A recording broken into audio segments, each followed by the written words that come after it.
Ndërsa bota i jep lamtumirën Papa Franceskut, i cili ndërroi jetë të hënën e Pashkëve në moshën 88 vjeçare, një kapitull i rrallë dhe prekës i jetës së tij është rikthyer në vëmendje.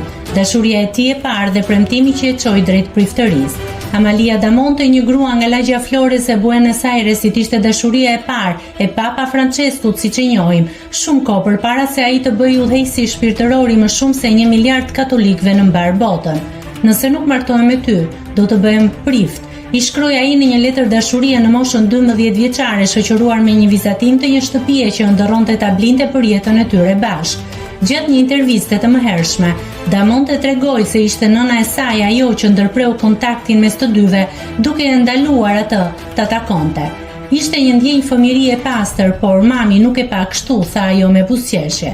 Pas refuzimit të saj, Papa Francesku u zhyt në studime dhe më pas ndoqi rrugën shpirtërore, duke u bërë prift në vitin 1969. Karriera e tij kishtare u ngrit me shpejtësi derisa në vitin 2013 u zgjodh Papa i parë nga Amerika Latine me emrin Francesku. Kur pash që ishte zgjedhur Pap, mbeta e ngrirë para televizorit. Ishte ai djali që dikur donte të martohej me mua, kujtoi Amalia. Papa Francesku do të mbahet mend për përulësinë e tij për kushtimin ndaj të varfërve dhe thirrjet për paqe globale.